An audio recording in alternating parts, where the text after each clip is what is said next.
Ayan, dahil busog na tayo, ito na yung mukbang natin. Charing, inaantay ko lang yung ano ni Abby kasi yung nasa ref ay sweet. So, how do we maintain our mental health amidst this pandemic?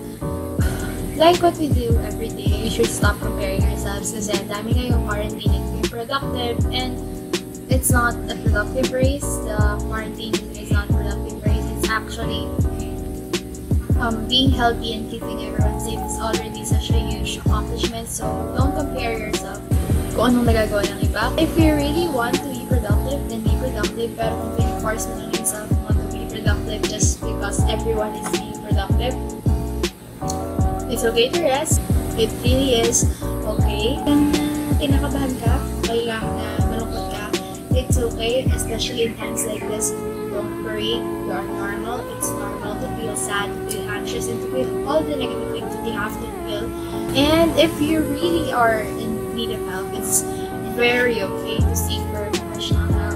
Sabi ni RB Emilio, any tips or piece of advice po sa mga taong low ang self-esteem? Actually, I am not as confident as everybody paints me to be. So many times on stage, whether it's for academics, whether it's for pageant or for performance, I tremble. Talaga.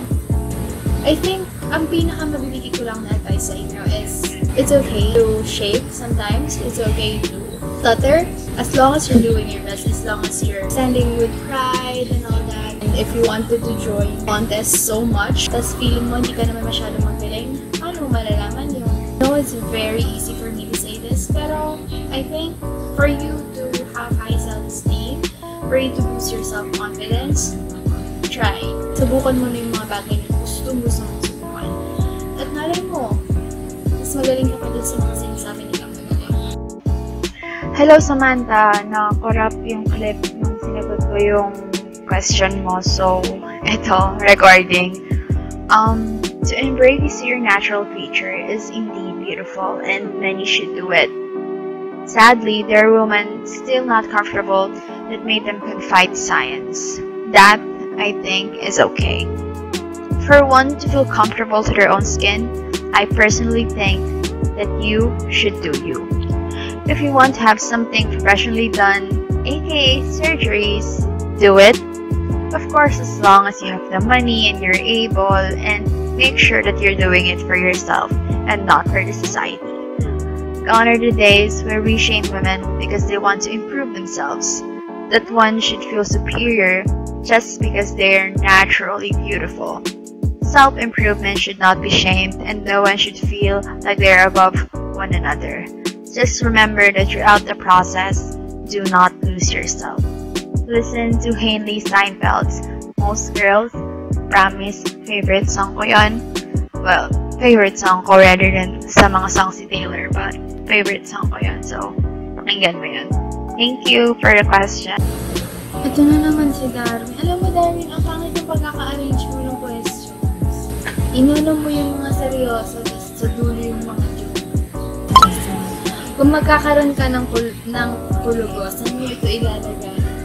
Sa mukha mo. Kahit Castillo Rojas, ano po yung skincare nyo? Wala po. Nag-iisig lang po kung ganito na. Charot, upload po yung skincare ko pag subukan ko pong i-upload. Thank you po for leaving a question. Sabi ni Christine Adele, may 2 years. Company. Hi, Ate Shell! Ano bang skincare niyo? Hihi, ang ganda-ganda po kasi. Doon naman. Pero namang hindi ka nasanay. How to be confident and good Miss Anchor po. Para na rin po sa next batch natin ng mga journalists na gusto maging Miss Anchor and TV broadcasting. For those of you who don't know, I compete in TV and radio broadcasting since I could remember. I think I started grade 6 and then grade 7 and then grade 8 and then hanggang grade 12. So I've been competing a lot and I can say that I have experienced. The reason why I didn't pursue it in college kasi dun sa school ko lang pinasukan na nag-offer ng scholarships and you like na wala pa siyang communication. But now meron na EA communication. I really want to shift pero napamahal na ako sa psychology. This is really my passion. Ever tanongin ako ng talent ko, I cannot sing nor dance, but talent is not limited to that alone. I can say that I'm very good because sabi ng nanay ko, na-train na din naman ako ng mga pinakamagaling na SPAs. Hi, Ma'am Jane! I miss you. Confidence is actually hard to gain. Sinabi ko nga, I'm not really the most confident, pero I tremble a lot. And it's normal for you to feel nervous once you're on stage. But parang mali ka kinakabahan, that's natural on that, diba? Ako, personally, I didn't know that I have this talent. None of my family has this talent. Said, follow your instructors, follow your advisors' advice. Ako kasi, I really am the most stubborn, let's say, anchor or news presenter. I eat a lot of sweets. I drink a lot of cold drinks. So, I don't know how to be a good one, but I know how to be an effective one. To be an effective broadcaster, you have to not just deliver the news, but you have to make the people hear the news. It has to be clear, it has to be concise. You have to have that charisma in your voice that makes the listeners want to listen. Hindi lang yung i-on lang nila yung radio for them not to feel, totally alone. You don't need to have an accent. I do not have an accent. Just have to have clear voice. And in fact, you have clear voice, a concise news, clear words. Kailangan yung mga words na sabihin nyo is yung mga mababang words, mga words na ginagamit on the usual. Yung parang, you don't use that, you use meeting. So, hindi nilalalim na words because this is not crispy. This is you delivering the news to the mass. Hindi naman English ang mother tongue natin, so it's very normal for many not to understand words that are deep, so hindi natin dapat ginagawa. That doesn't make you a good broadcaster. When you compete with sa mga district division levels, you create your own news. Even if you're an anchor, news presenter. Sabi ni Shai, ano pong favorite soap mo? Ewan po, ang dami ko na kasi na-try, pero yung ginagamit ko ngayon yung Skin Genie Apple Cider Vinegar Soap. Sobrang bango. Sabi ni Joko, but Crave's previous eras ni Taylor. I think Reputation, favorite ko siya because it reminded me art. At this point in their life, no matter who you are, you have your dark moments, and that is definitely Taylor's dark moment. So, it reminded me a lot that artists are human too. Kahit gano'n sila ka-sikat, there is a point in their life that they'll write sad songs, and it's okay. Ayan, so umorder nga tayo kay Madam Abby at kay Madam Kenneth. So, ito. Dalawa in-order ka rin.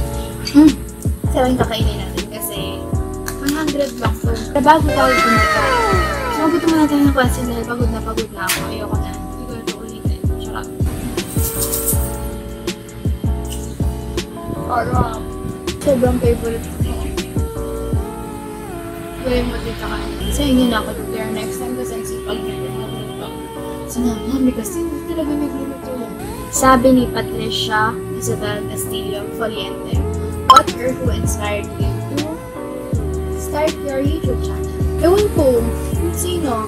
Kasi ever since I was in elementary na talaga ako ng YouTube. Yung mga, gusto ko lang yung mga DIY, naggagawa ng video, pero hindi talaga akong todo-promote, ganun, kasi nahiya ako.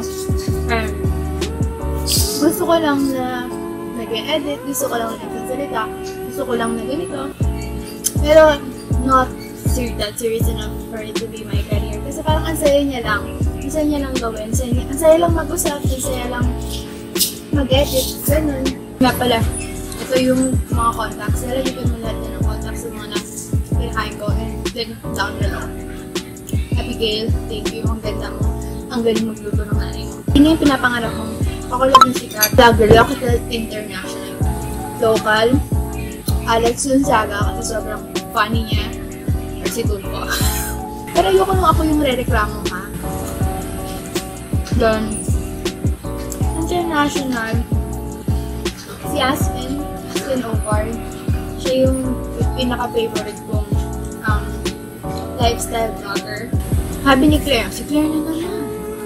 Kaya may tanong, Ben, suko ka na ba? Sabi niya, ilang taon na ang kapatid mo, napaka-cute pala ko, girl. Oo, cute talaga yun. Siyempre, kapatid ko yun. Brian is 8. Di ba si Brian? 3 ata si Brian. Then sabi ni Kuya Jendel, How do you respond in the heartbeat is family, relative, friend who do not like this? Luckily, wala pa naman akong nakakaaway na family member na talagang die-hard fan ng administration. But there was a time when my drunk uncle was talking highly about this administration, and I was really am not the type to butt into their conversation, especially when hindi naman ako kausap. But I tried to educate them.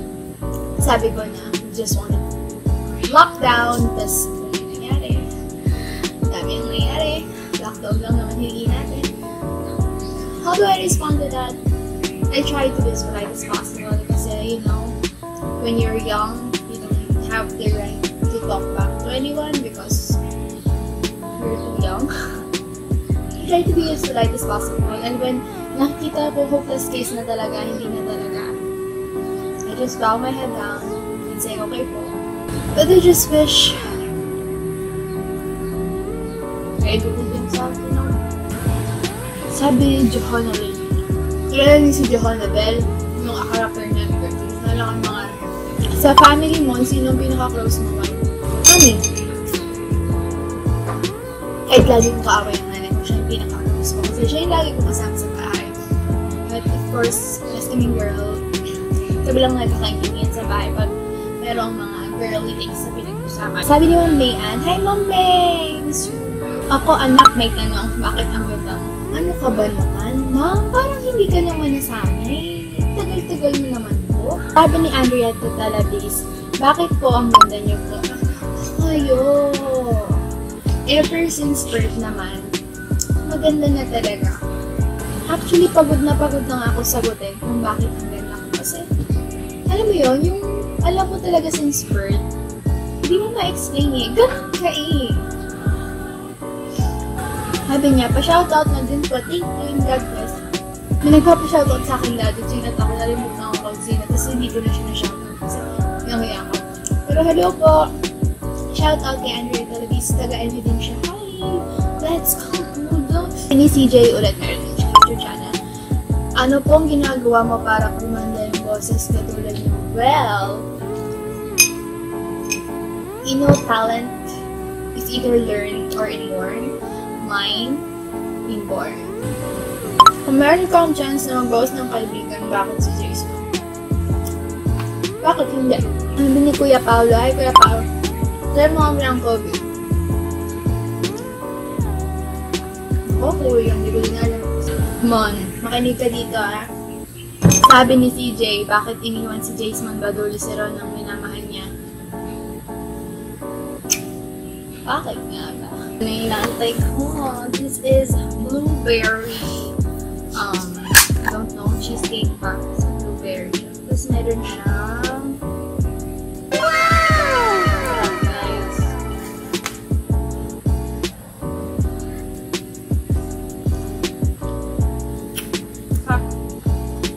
Sabi ni CJ, anong mapapayo mo? Kaya ni Marheba, pasok sa bahay ni Kuya. Alam niyo si Honey may pinag-aagawan na talaga ng mga agency, so hindi ko alam. Siguro ano na lang mapapayo ko sa bahay ni Kuya para makuha nila si Honey May kasi sobrang daming gusto kuhanin sa Honey May. So Honey May, alam kong hirap na hirap ka naman nila sis. Kaya mo yan. Bakit naisipang mag-call ko nila? Sabi ni PM Albayra, sino ang pinaka-crush mong senior sa inyo?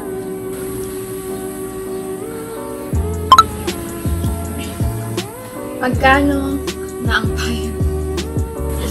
Funny story, so, if you're a blue scholar and you live muna, you're automatically part of the Council of Leaders. So, I'm a member of Council of Leaders, and kasali din ako sa Sex Society.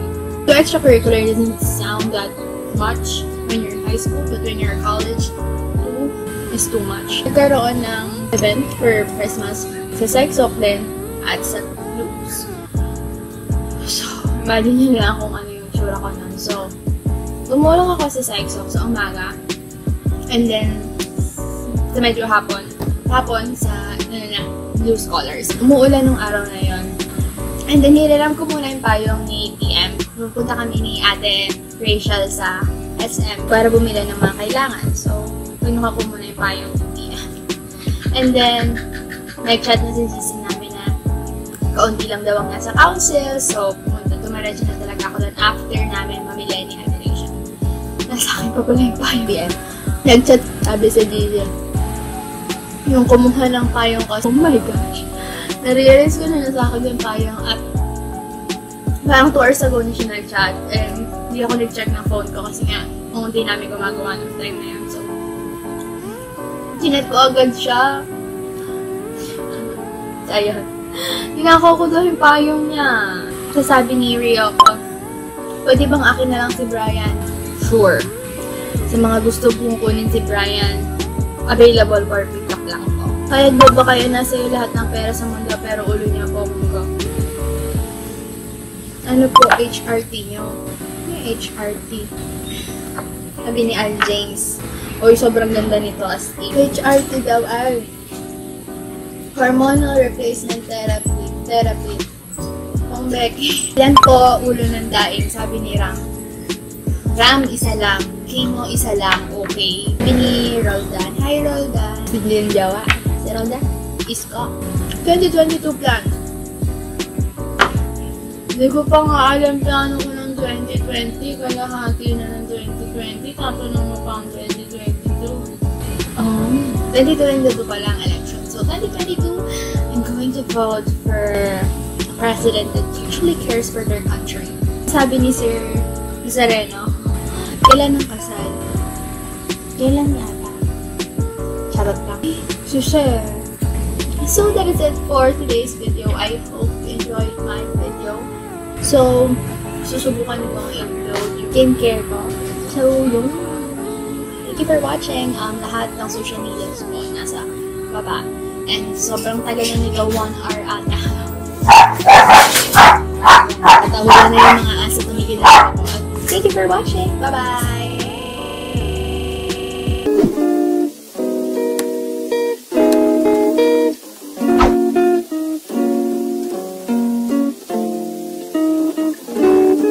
Hehehe